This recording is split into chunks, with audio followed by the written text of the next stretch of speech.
بسم الله والصلاة والسلام على سيدنا محمد رسول الله. أخباركم إيه؟ يا رب تكونوا بخير. النهاردة إن شاء الله هنعمل طبق سهل جدا تعمليه كده في العشاء، وجبة سريعة وخفيفة وطعمة جدا جدا. هنعمل النهاردة طبق كباب حلة في السريع كده. هنجيب اللحمة ونقطعها بالصورة اللي انتوا شايفينها دي، وهنجيب بصل، هنجيب فلفل، هنجيب توم، وهنجيب البهارات بتاعتي كزبرة وفلفل أسمر وكمون وبابريكا. الموضوع سهل خالص. هجيب طاسة واحط فيها شوية زيت وانزل باللحمة، اديها تشويحه كده، بنزلها تدريجيا كده عشان ايه؟ تاخد الصدمه بتاعتي.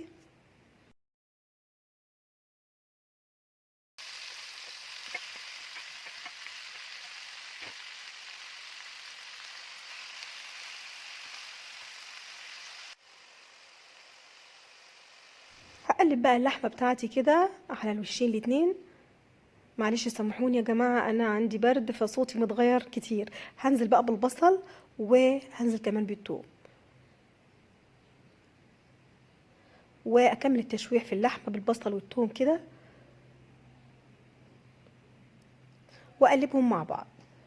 لما احس ان اللي خدت كده مع البصل والثوم ودبلت، هقوم انزل بالفلفل.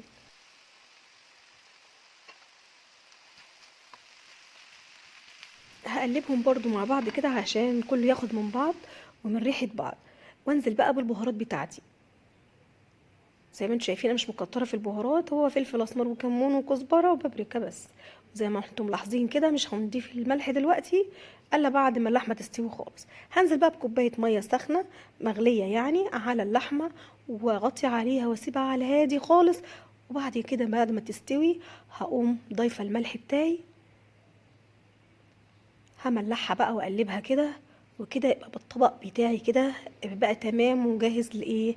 للاكل. شايفين السائل قل خالص، يبقى كده الطبق بتاعي بقى تمام. ونبص كمان على اللحمه بتاعتي هتلاقوها استوت. لو انتي اللحمه بتاعتك ما استوتش، ضيفي برضو تاني ميه مغليه لحد ما تستوي. نشيل بقى الطبق بتاعي الجميل من على النار، ونغرفه بالصوره اللي انتوا شايفينها الجميله دي. شويه بقدونس كده جمليه بيهم، وتاكلي احلى كباب حله. دي من الاطباق السريعه والسهله والبسيطه واللي طعمها تحفه جدا. يا رب يعجبكم، وان شاء الله اشوفكم تاني على خير. والسلام عليكم ورحمه الله وبركاته.